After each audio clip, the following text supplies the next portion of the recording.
Let's start with a woman who began working as a professional actor and comedian over 30 years ago. She's done stand-up, written a best-selling memoir and is currently seen on Winners and Losers. Let's be upstanding for the fabulous Denise Scott.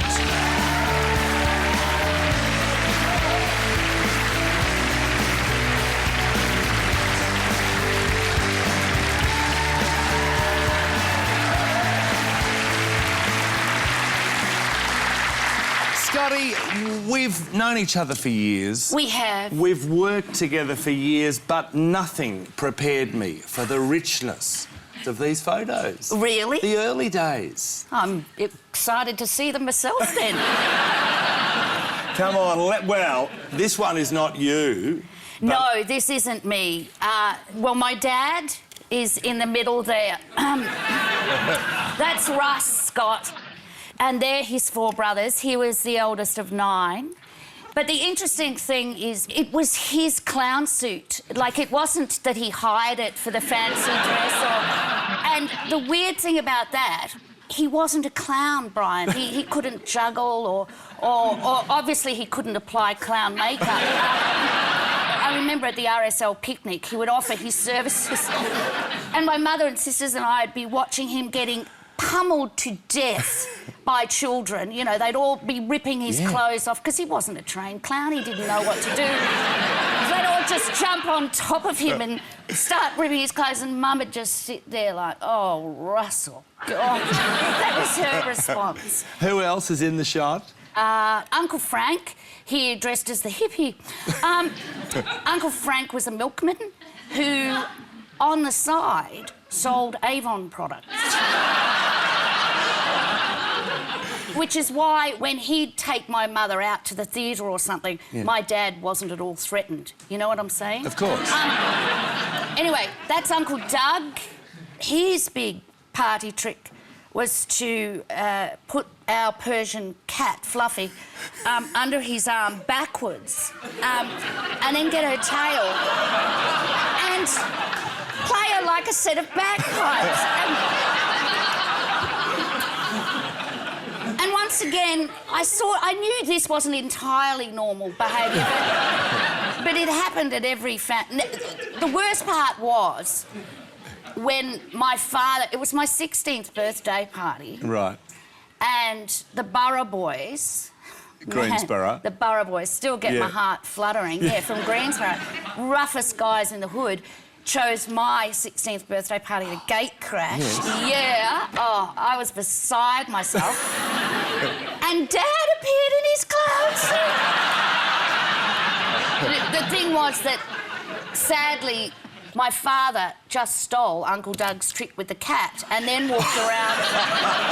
This was my 16th. Oh. You're not allowed to swear on this show, are you? Well, you can. Well, because then the Borough boy who I fancied, this clown appears and he goes, who's that fucking mental case?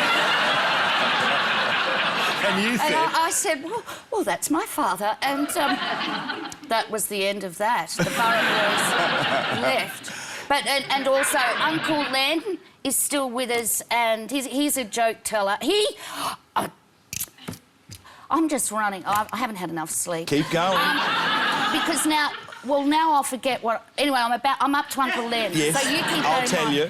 Because I've remembered that... This is a true story. When I was 4 years old, I was at my nana's house, and my sister and I were sitting on the back step.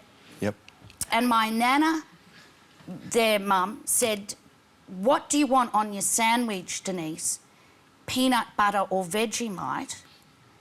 And then she dropped dead. And I never had the chance to say Vegemite.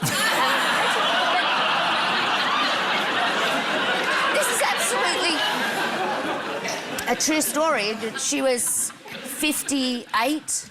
Wow. And then my dad was 59. So I'm coming up 57, so I'm trying to do everything on my bucket list as quickly as possible. But anyway, Uncle Len. Uncle Len. Well, the heart attacks. I was performing in a comedy festival show and Uncle Len had a heart attack during the show and he blamed my comedy. And it was sort sort of good, because he said I made him laugh so much. That's why he had to be raced off to emergency with a heart attack. Anyway, he lived. So He's that's still a alive. Good story. But that was, yeah, that was... Denise Scott, one photo, one show. Oh, I'm sorry. I'm sorry. No, don't. Do not apologise for wonderful stories. Tell us about your mother and what she is doing and whereabouts. Can I put my glasses... I just need to see if she's got... Yes. You see, this was in the days... If you notice, this is Mum here, nurse. Now, they're in the tea room at the hospital.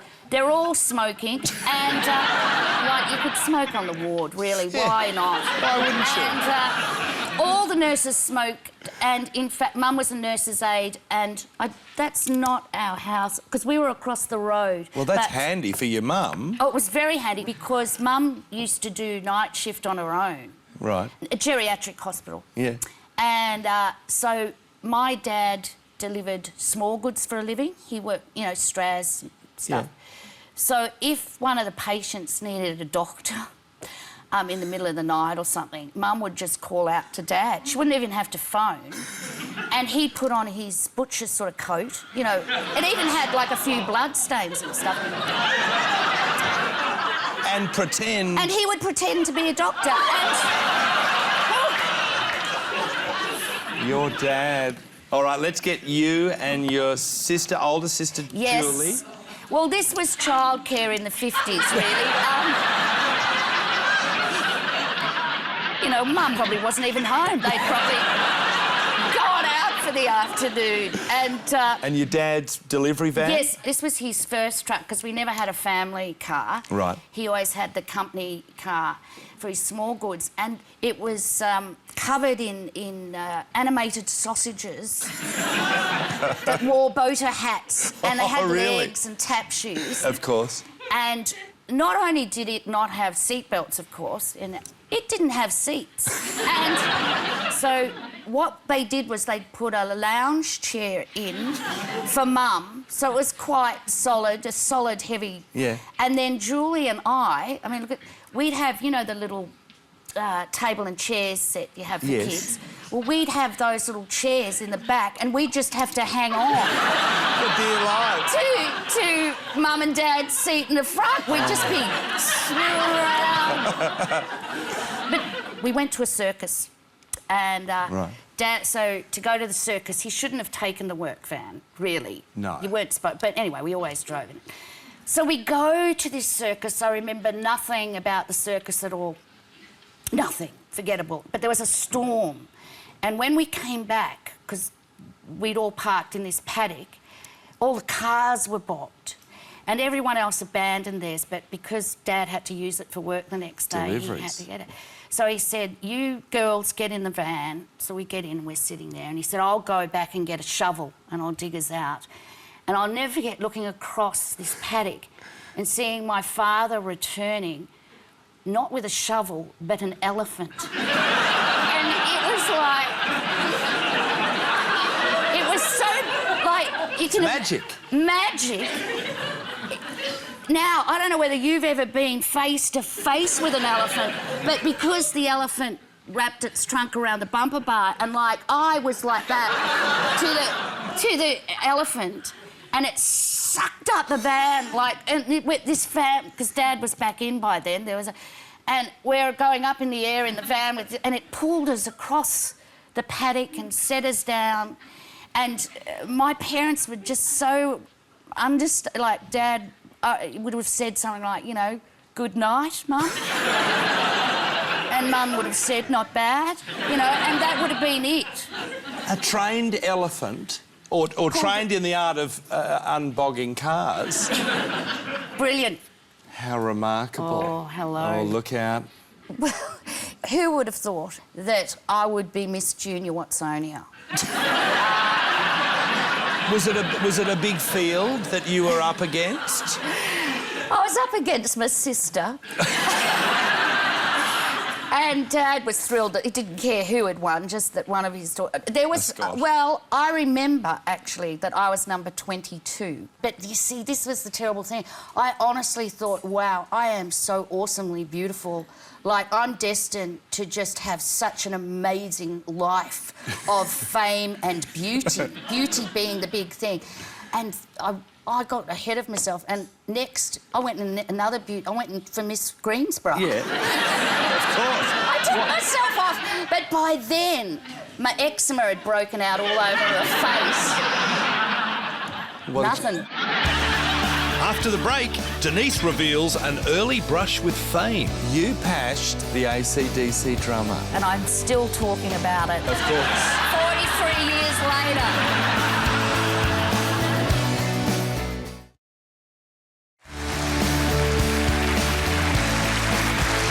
Welcome back, ladies and gentlemen, to Pictures of You with Denise Scott. Now, this is a Denise Scott that we may not necessarily imagine. No, I did calisthenics for years. And in fact, my dad used to drive the team in the back of his sausage van to competitions and stuff. It was right as... Because, you know, the back of the van... would open. Yes, and we'd just hold on to one another's legs and hang out the back waving at the car behind us. But occasionally Dad would take a corner really fast and the door would bang shut. So Dad'd be too... And we'd all be in the back screaming to my father, who wouldn't hear because he was in the front of the van. So we'd all just be in pitch blackness screaming. Suffocating. Yeah, suffocating. It was lucky we took out a prize. Yeah. Now, this is... I got to say, there's always one shot that tickles my fancy. That's when I was 16 and very reflective. Dealing with heartache at this point. My first boyfriend... Right. His big claim to fame was that he was on the front of our local paper and the headline was Boy 14 shoots at police.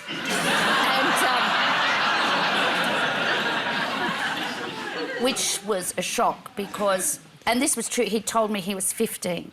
And he'd stolen a car and he was, you know... Anyway, he got 6 months. So I used to visit him every Sunday, you know, like some mini Judy Moran or something. And then I dropped him while he was in. Oh. Because I'd been to a party and Pash, do you still say Pash? Pash. Anyway, kissed another guy and he grew up, I only ever kissed him that once, the drummer from AC/DC. Oh, I knew that'd get him. Phil Rudd. Phil or Rudd. Phil Rudovich.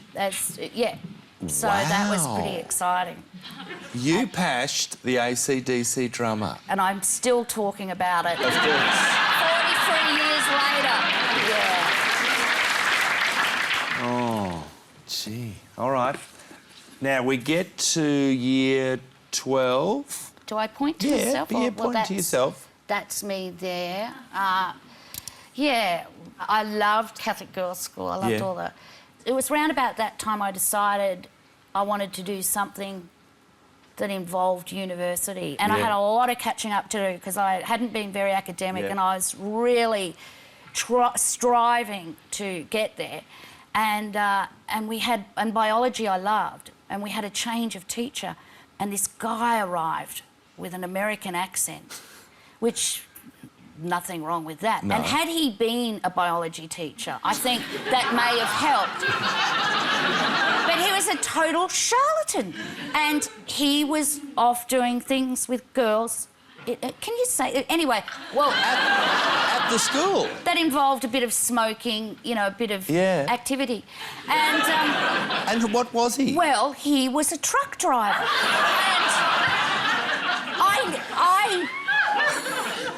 And there was this scene where I have stood up in class and told the head nun that this man, he doesn't know anything about the topic. And he heard me and came in and, like, confronted me and there was a bit of a... Wow. verbal stoush. Stoush? And he was never seen again. He was taken out. And then the school principal, the nun, literally had a nervous breakdown in front of me on the last day of school because I had to go and talk to her about this mishap. And she just fell on the floor and started shaking and frothing and was carted off in an ambulance. And she was never seen again. So we had all these teachers disappearing. And quite frankly, it wasn't looking good for me getting to uni. No.